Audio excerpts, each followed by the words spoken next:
자, 이번 4단원도 조금 어려워요. 원래 뒤쪽 가면 조금 어려운데 뭐 오늘 할 건 어렵지 않고 뒤쪽으로 가면 조금 이제 우리 중화 반응이랑 산화하는 반응 이제 그 중에서 중화 반응이 가장 어려운 파트가 됩니다. 개념은 크게 어렵지 않은데 문제들이 엄청나게 어려워져요. 현재 수능 마지막 문제도 항상 중화 반응이 나오고 있고 물론 우린 거기까지는 들어가진 않지만 오늘 자, 우린 그래서 이쪽 4단원을 하기에 가장 기초 동적 평형이라고 하는 거를 배웁니다. 동적 평형. 근데 이 동적 평형은 우리는 지금 간단하게만 배우고 좀 더 복잡한 거는 화투에 가면 되게 자세하게 다루게 돼요. 동적 평형은. 우리는 간단하게만 머릿속에 넣어주면 되기 때문에 크게 어렵진 않을 거다라고 할 거고 자, 맨 위에 보면 일단 정반응과 역반응이라고 하는 표현이 나와 있어. 우리는 지금까지 화학 반응을 할 때는 항상 이렇게 있었어. 반응물, 화살표, 생성물 이렇게만 배워가지고 일반통에 반응물에서 생성물로 가는 것만 배웠거든. 이거를 우리는 무슨 방향? 정방향이라 그래서 이거를 정방향 화학 반응이라고 얘기를 합니다. 그럼 역방향은 뭐냐? 얘가 얘로도 될 수 있는 게 역방향이 될 거고 화살표를 이런 식으로 표현을 할 거예요. 그래서 일반적으로 오른쪽으로 가는 걸 정방향, 왼쪽으로 가는 거를 역방향이라고 얘기를 하는 건 알고 있지. 그럼 내가 지금 왜 이렇게 표시를 했느냐? 자, 자연계에서 정방향으로만 일어나는 화학 반응이 있기도 한데 역방향으로도 일어날 수가 있는 경우가 많아요. 그렇지? 이러한 경우를 우리는 뭐라고 부르냐? 우리 물리에서 했네. 그렇지. 가역 반응이라고 얘기를 합니다. 정반응과 역반응이 같이 일어날 수 있는 거를 가역 반응. 언제 했지 우리 물리에서? 연력학 할 때 했었죠. 연력학. 그러면 한쪽 방향으로만 가는 게 뭐야? 비가역 반응이었고 우리 비가역 반응의 방향성을 얘기하는 게 연력학 이 법칙이었잖아. 생소하죠? 예. 뭘 이해하지? 그래서 우리는 이렇게 정방향과 역방향이 가능한 가역 반응과 비가역 반응 크게 두 가지가 있는데 이것들에 대해서 쭉 간단하게 쭉 배울 거고 우리는 이 가역 반응이 좀 중심적으로 배우는 단원이 될 것이다 라는 겁니다. 자, 그래서 밑에 가역 반응과 비가역 반응 나와 있는데 너무 많아. 너무 많기 때문에 우린 책에 나와 있는 거 정도만 알아주시면 됩니다. 가역 반응의 얘들은 이런 것들이 있고 그 밑에 비가역 반응의 얘들은 저런 것들이 있다라는 건데 우리 얼추 느낌상으로 느껴질 겁니다. 자, 가역 반응의 얘들부터 한번 봐볼게. 자, 물의 증발과 응축. 이거는 뭐지? 물이 증발하는 거. 뭐 화학식으로 나타내면 이렇게 되겠죠? H2O 리퀴드가 이제 뭐 H2 가스로 물질의 상태 변화가 일어날 수도 있지만 역방향도 가능하죠. 응축도 가능합니다. 그렇지? 정반응과 역반응이 관측하니까 이거 그냥 보자마자 이거는 가역 반응이구나. 뭐 크게 어려울 거 없을 거고요. 그 다음에 저거 염화 코발트 육수화물의 생성과 분해. 괜히 말이 어려워 보이는데 크게 어려울 게 없는 게 우리 염화 코발트 종이 여기서 들어보지 않았어? 그거 중성 들어갈 때. 아닌데 그거는 리트머스 종이고. 염화 코발트 파란색. 그러니까 파란색을 막 빨간색으로 바뀌어주는 거 기억 아예 안 나는 거는 염도성. 초등학교 때부터 했을 건데. 아니죠. 염화 코발트 종이가 원래 푸른색인데 물과 만나면 붉은색으로 바뀌어요. 그쵸. 그래서 물이 있는 걸 찾아낼 수 있는 종이었었잖아. 물이요? 기억이 아예 안 나구만. 그래서 화학 반응식을 보면 요런 반응이 나오는데 얘가 지금 우리가 예전에는 그냥 화학식으로 썼는데 이제 이렇게 우리 곱하기 표현으로 이렇게 써놓는 걸 이제 수화물이라고 얘기를 해요. 이게 뭐냐면은 얘는 그냥 염화 코발트고 얘는 물이 이렇게 따로 있는 상태인 거고 얘네들이 섞여가지고 얘네들이 화학 반응을 하는 건 아닌데 이 염화 코발트 종이를 물 분자 6개가 감싼다라는 느낌? 그래서 이거를 수화물이라고 얘기를 합니다. 수화된다가 물 분자가 감싸는 거였었잖아. 그렇지? 그래서 일반적인 염화 코발트 종이는 푸른색을 띄어요. 푸른색을 띱니다. 근데 얘가 이렇게 수화물 형태가 물 분자에 둘러싸이게 되면 얘가 무슨 색을 띠게 된다? 붉은색으로 바뀌게 됩니다. 그치? 근데 얘는 마찬가지. 얘가 화학 반응한 게 아니어서 물 분자가 여기서 만약에 증발하거나 날아갈 수도 있겠죠? 그럼 다시 어떻게 될까? 역반응으로 돌아와서 푸른색으로 바뀌기도 합니다. 그래서 얘도 가역 반응이 된다라는 얘기죠. 그래서 염화 코발트 육수화물의 생성과 분해 보면은 수화물이라는 뜻이 그 뜻이야. 크게 헷갈릴 필요 없고요. 뭐가 푸른색이고 붉은색인 건 알아야지. 저거 육수화물 됐을 때가 붉은색인 거 체크해두세요. 얘가 붉은색인 거는. 옆에 나와 있는 거는 황산구리 오수화물. 이것도 보면 우리 황산구리는 왜 나왔냐면 기억나? 1학년 때 한 것 중에서 구리 같은 경우에는 이온화돼갖고 물에 들어가면 무슨 색을 떴지? 구리요? 빨간색. 빨간색. 그거는 순수한 구리. 검은색. 그거는 산화구리. 푸른색. 무슨 색? 푸른색. 푸른색. 그렇지. 통합과학에서 한 거 기억 안 나요? 거의 딱 2년 전쯤에 했을 건데 구리 같은 경우에는 이온화돼가지고 물에 들면은 푸른색으로 바뀌어요. 우리 그때 막 구리줄 가지고 통합과학에서 했던 건데 이것도 그 얘기야. 황산구리 자체는 흰색이에요, 그냥. 흰색인데 얘가 물과 만나가지고 황산구리 오수화물의 형태를 떴다라는 거 이제 구리가 이온화됐다라는 거 우리는 얘기를 할 수가 있어요. 아 지금 바뀌었다 순서가 미안. 얘가 뒤집어줘야 되네. 아무튼 얘가 푸른색입니다. 푸른색. 물과 황산구리, 그러니까 구리 때문에 푸른색을 띠게 될 거예요. 그다음에 얘가 떨어지게 되면 얘는 다시 흰색이 될 거고요. 지금 순서가 조금 바뀌긴 했는데 정반응과 역반응이 다 일어납니다. 정반응과 역반응이.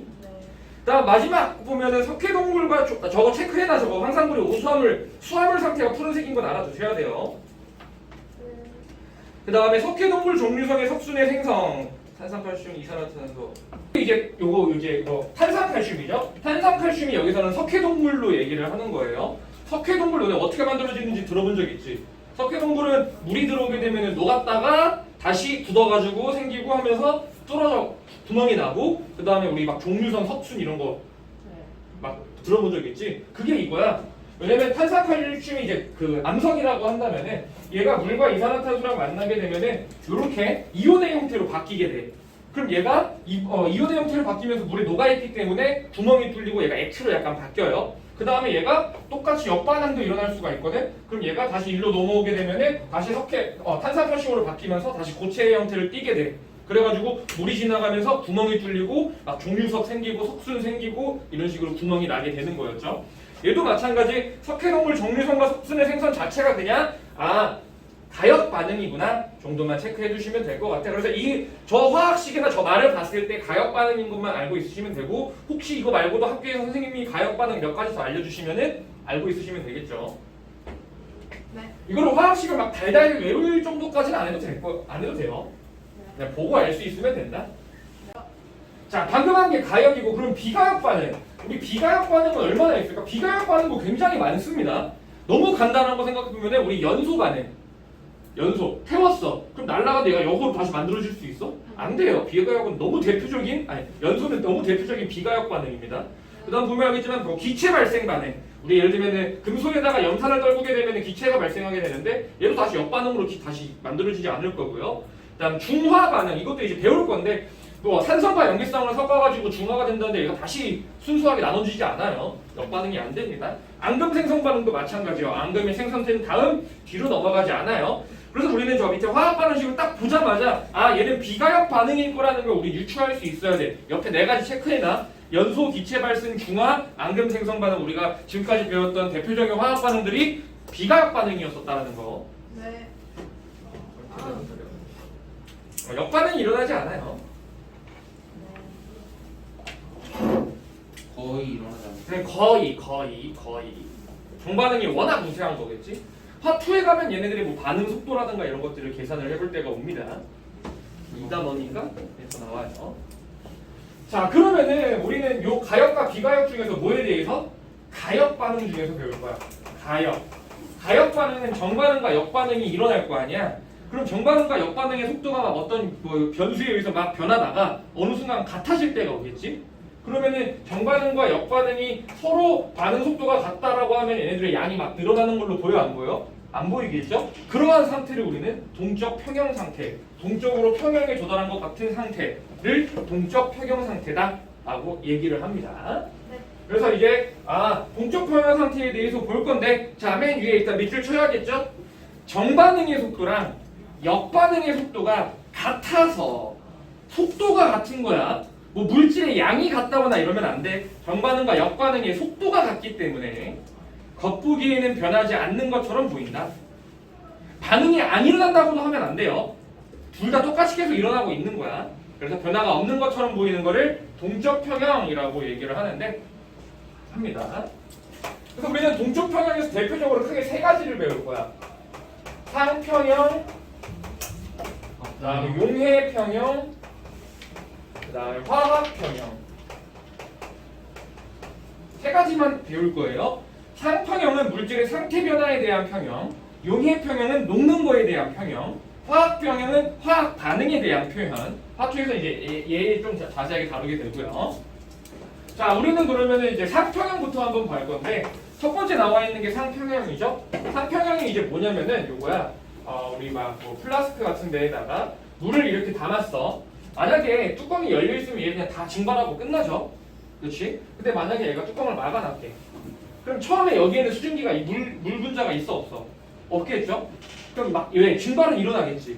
그럼 증발이 일어나다가 어느 순간 여기 물 분자가 꽉 차게 되면은 증발이 잘 안 일어나는 것처럼 보이겠죠?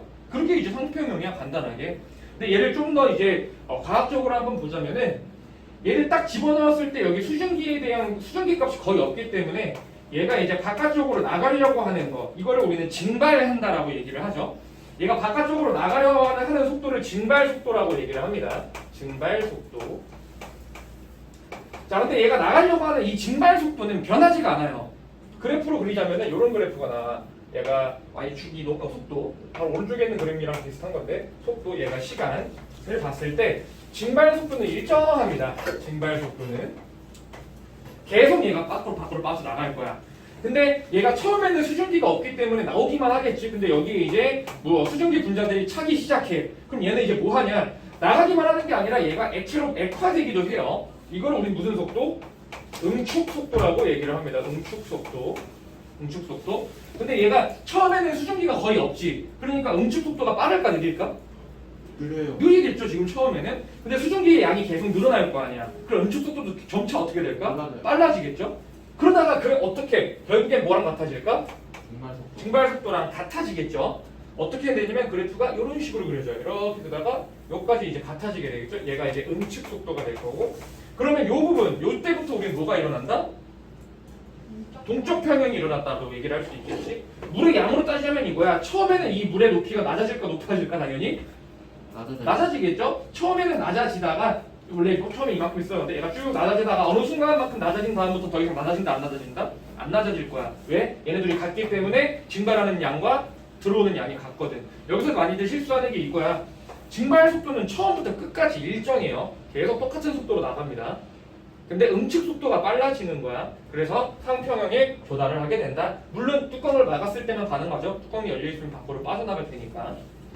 자, 그래서 상평형 맨 위에부터 한번 체크해보면은 액체의 증발 속도랑 응축 속도가 같아서 밑줄 쳐주시고, 그래서 서로 다른 상이 공존하는 상태다라고 얘기가 나와 있죠. 여기서 말하는 상은 고체, 액체, 기체를 의미하는 거예요.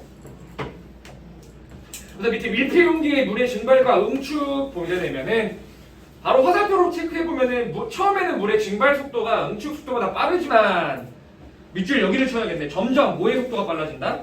응축 속도가 빨라져서 증발 속도랑 응축 속도가 같아지게 되겠죠. 그때 도달하는 게 동적 평형 상태에 도달하게 됩니다. 왜냐면 우리 뒤에서 배울 건데 요 증발 속도는 온도에 따라 결정이 돼요. 온도에 따라서. 근데 온도가 일정하게 유지시킬 거기 때문에 증발 속도는 계속 일정합니다. 그래서 밑에 속도 비교하는 걸 할 줄 알아야 돼. 지금 요 그림도 잘 봐봐. 초록색이 밖으로 증발하는 건데 처음에 초록색 몇 개 있어? 3개 있지. 근데 두 번째 그림도 몇 개? 3개. 근데 보라색 그림은 2개로 늘어났죠? 응축하는 애는. 근데 세 번째 그림 보면은 얘 똑같이 3개, 초록색은 3개가 나가고 있잖아. 들어오는 게 3개로 늘어났고요. 요거예요. 바로 오른쪽 저거랑 그래프 체크해주세요. 229페이지 오른쪽에 그래프. 증발과 응축할 때 속도 비교.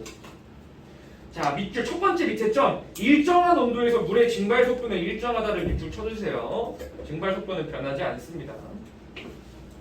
자, 용해평형에서 대해서 한 번 더 볼 건데, 용해평형도 아까 이 상평형과 했던 거랑 마찬가지로 속도에 의한 얘기예요. 지금 책에는 설탕 집어넣었네. 설탕이든 소금이든 뭐 상관없어. 물이 이렇게 있는데 여기에다 처음에 여기다가 요만큼의 뭐 설탕을 집어넣었다고 해볼게요. 소금이라고 해볼게 그냥. 소금을 집어넣었으면은 여기에 이제 얘가 물속에 녹겠죠? 그렇지? 이 녹는 속도를 우리 뭐라고 부를까? 용해 속도. 그렇지. 용해 속도가 되고요. 속도. 처음에는 용해가 엄청나게 잘 일어날 거야. 쫙 녹다가 우리 기억나? 중2 때 배웠던 거? 얘가 무슨 상태에 도달하지? 많이 들어가요. 얘가 포화 상태. 녹을 수 있는 최대로 녹게 되면 얘가 포화 상태에 도달했다고 얘기를 하잖아. 네. 처음에 녹기 전에는 불포화 상태야. 네. 근데 녹게 되면은 계속 녹다가 어느 순간 포화 상태에 도달을 하잖아. 그럼 더 이상 녹아 안 녹아? 안 녹는다라고 우리는 배웠었어 중학교 때. 얘도 마찬가지. 용해 속도는 일정해요. 계속 녹습니다. 근데 이제 물속에 얘네들이 반응이 막 돌아가면 얘네들이 막 많아지겠지. 그럼 얘도 마찬가지. 석출되고 싶어 하기도 합니다. 얘는 이제 얘를 석출 속도라고 얘기를 해요. 석출 속도. 얘도 마찬가지로 용의 속도는 일정해. 계속 녹고 있는데 석출 속도가 처음엔 약하다가 계속 증가하겠죠? 많이 녹으니까. 그러다가 포화 상태에 도달하게 되잖아. 최대로 녹을 수 있는 데 도달하면은 석출 속도랑 용의 속도랑 같아지게 됩니다. 그러게 되면은 얘가 녹는 만큼 석출이 되기도 해. 그럼 우리는 실제로 얘가 녹는 걸로 보여 안 보여? 안 보이겠죠? 그럼 이때 안 녹는 거라고 얘기를 하면 돼요 안 돼? 안 돼요. 계속 녹고 있는 거야. 계속 녹는데 석출도 계속 되고 있는 거예요. 가역 반응이기 때문에. 그래서 용의 평형 상태 보면은 첫 번째 줄 보면은 용해 속도와 석출 속도가 같아서 체크해 두시고요. 그다음 얘도 바로 밑에 보면은 그 화살표. 처음에는 용의 속도가 석출 속도보다 빠르지만 밑줄 쳐야겠죠. 여기도 점점 석출 속도가 빨라지는 거예요. 석출 속도가 빨라져서 동쪽 평형에 도달한다. 밑에 그림 보면은 빨간색이 용의 속도인데 용의 속도는 화살표 3개로 다 똑같죠. 근데 석출 속도가 점차 빨라졌죠. 그래서 나중에는 녹지 않는 것처럼 보이게 됩니다. 포화 상태에 도달하게 되면은 얘도 아까 그래프가 얘랑 같아지겠죠. 이런 그래프가 나오겠죠. 용의 속도, 석출 속도가 증가하다가 같아지니까 여기부터가 동쪽 평형 상태에 도달하게 될 것이다 라는 걸 알 수 있겠네. 요 문제는 또 뭐가 더 자주 나오냐면은 다음 페이지 잠깐 봐보면은 맨 위에 요거 실험을 이런 것도 하기도 하는데 이게 뭐냐면 이거야. 소금을 가지고 이제 NaCl 가지고 이제 용해를 시킬 건데, 자 NaCl 수용액을 집어넣을 건데 여기다 집어넣을 건데 Na를 23Na를 여기다가 소금을 집어넣었대. 그다음 포화 상태를 만들었어. 그럼 여기 물 속에 23Na 플러스가 엄청나게 많이 녹아 있겠죠? 포화 상태니까 얘가 최대치야. 그렇지? 그럼 여기다가 이제 또 소금을 집어넣을 건데 다시 이번에는 Na24NaCl을 집어넣을 거래. 근데 얘는 포화 상태에 도달했으니까 얘는 더 이상 녹아 안 녹아? 안 녹는 것처럼 보이겠죠? 그치? 근데 나중에 시간이 지난 뒤에 여기 있는 물을 채취해가지고 안에 들어있는 나트륨을 봤을 때 이 안에 들어있는 나트륨은 24나트륨이 있을까 없을까? 있어요. 당연히 있어요. 여기에는 23나트륨이 있을까 없을까? 있다고. 왜? 용이랑 석출은 계속 일어나고 있기 때문에. 그래서 아예 안 일어난다고 하면 틀린 말이 된다. 그러니까 그 얘기에 대한 실험이야. 맨 위에 있는 그 실험이. 네. 그래서 마지막 줄만 체크해보면은 용해와 석출이 끊임없이 일어나고 있다라는 얘기를 하고 싶은 거예요. 그냥 끊임없이 일어나고 있다. 오케이? 자, 그다음 마지막 화학평형. 화학평형은 화투에서 조금 더 진짜 자세하게 한번 다루게 되는데 얘는 그냥 간단하게 요거야. 화학반응, 정반응과 역반응이 같이 일어날 수 있는 가역반응에서 동쪽 평형 상태에 도달했을 때를 보는데 물론 여러 가지가 있어. 근데 우리는 아마 요 정도에서만 얘기를 할 거예요. 이산화질소랑 사산화이질소 NO2 사산화이질소. 자, 이렇게 나와 있는데 얘가 지금 색깔을 보면은 젓갈색이고요. 얘가 무색이라고 나와 있죠. 얘를 만약에 이거야. 여기다가 예를 들면 처음에 얘를 집어넣었어. 이산화질소를 여기다가 집어넣잖아. 그러면은 얘가 훨씬 많고 얘는 없잖아. 그러니까 정반응이 되게 훨씬 더 우세하게 돼요. 그럼 정반응이 많이 일어나니까 얘가 많이 만들어지겠지. 근데 얘는 무색이야. 그러니까 처음에 얘를 젓갈색으로 뿌렸었는데 점차 색깔이 어떻게 될까? 연해지겠죠. 그렇지? 근데 아예 무색으로 바뀔까? 거기까지는 안 가. 왜? 얘가 계속 일어나다가 그럼 얘의 양이 계속 늘어나고 얘의 양은 줄어들잖아? 그럼 그땐 다시 뭐가 일어나? 역반응의 속도도 계속 빨라지겠지? 그렇지? 그러다 보니까 어느 순간 되면은 얘의 속도랑 얘의 속도가 같아지게 되겠지? 그럼 적당하게 젓갈색인 상태에서 얘는 변하지 않을 거야. 네. 오케이? 이제 화투를 가면은 이 화학표를 좀 움직여가지고 색깔을 좀 더 바꾼다거나 이제 막 하게 될 건데요. 네. 자, 아무튼 그래가지고 시험관에서 일어나는 변화를 보면은 이렇게 된다. 화학 동쪽 평형 상태에 된다 라는 건데 화학 평형 상태에서 또 알아야 될 게 아까 산평형과 용해 평형 같은 경우에는 증발 속도나 용해 속도 같은 경우 계속 일정했지. 얘 같은 경우에는 달라요. 정반응이 속도가 일정하다라고 하면 안 되는 게 처음엔 정반응의 속도가 훨씬 빠르거든. 근데 얘가 점차 줄어들다 보면은 정반응의 속도도 느려져요. 그러니까 얘 같은 경우에는 정반응의 속도가 이렇게 있다가 역반응이 따라잡아갖고 평형이 되는 게 아니라 정반응의 속도가 맨 처음에 이만했으면은 점차 줄어들면서 역반응 속도가 줄어들면서 이때 평형을 이루게 돼. 뭔 느낌인 줄 알겠어? 그게 뭐 굳이 그래프를 보자면 오른쪽 맨 아래 보면은 얘 눈에 농도 그래프가 나와 있어. 농도 그래프를 보면은 이런 그래프가 나오죠. NO2 보면은 처음에 내가 얘네 처음에 N2O4를 집어넣은 거죠. NO2가 없는 상태겠네. N2O4를 집어넣었을 때 처음에는 그럼 무색이었겠죠? 그럼 얘가 처음에는 화학 반응이 이제 얘가 만들어지는 그러니까 얘가 일로 들어갔는지 여기서는 지금 요 반응이 되겠네요. 저 반응이 유사하기 때문에 얘는 급격하게 주고 얘는 급격하게 늘어나. 근데 시간이 지날수록 그래프가 점차 완만해지지. 얘도 완만해지죠. 그 얘기는 얘의 속도도 점차 느려지고 있고 얘의 속도는 얘의 속도도 점차 느려진다. 그러니까 빨라졌던 게 조금씩 빨라지게 된다. 라는 표현이 되잖아. 그렇지? 그래서 저 그래프 체크해두세요. 얘는 정반응의 속도가 일정한 건 아닙니다. 밑에다가 써주세요. 정반응의 속도가 일정한 건 아니다 이번에는. 네. 잠깐 그 230페이지 오른쪽 위에 잠깐 보면 화학 평형의 특징 나와 있는데, 자 당연히 가약 반응하면서만 성립하고요. 정반응과 역반응이 같은 속도로 일어나게 되고요. 반응물과 생성물이 공존합니다. 한쪽으로 치우치지 않죠. 그 다음에 마지막 줄 농도가 일정하게 유지가 되겠죠. 얘도 화학 반응이 안 일어나는 거라고 하면 안 된다고. 계속 일어나는 거야. 계속 일어나는 거. 그리고 여기서 더 자세하게는 안 할 것 같은데 한 요 정도 더 자세한 건 이제 화투에 가서 나는 배울 거고요. 네. 개념 확인 문제. 그러니까 지금 봐봐. 여기 보면은 어. 얘가 밖으로 나아가는 게 얘가 이제 용의 속도가 되겠죠. 용의 속도는 당연히 계속 일정하지. 그렇지? 근데 응축 속도가 얘가 하나, 얘는 둘, 얘는 셋 되니까 응축 속도가 얘가 더 빠른 거 아니야? 그럼 얘가 더 나중이란 소리야. 얘가 나중. 그러니까 얘가 처음, 중간, 나중. 얘는 동적 평형에 도달했을 거 아니야. 그러니까 기억, 설탕물의 농도는 다에서는 일정하게 유지가 될 겁니다. 이제 동적 평형에 도달했으니까. 자, 물의 용에 대한 설탕 분자수 이제 이걸 많이 헷갈려하는데 설탕 분자수는 어디가 제일 많다? 다가 제일 많아야 돼. 점차 많이 녹아졌기 때문에 응축 속도가 빨라지는 거예요. 네. 그렇지. 그다음에 디귿 석출 속도는 당연히 다가 제일 빠를 거고요. 동적 평형은 다만 될 거니 답은 1번이 되겠죠.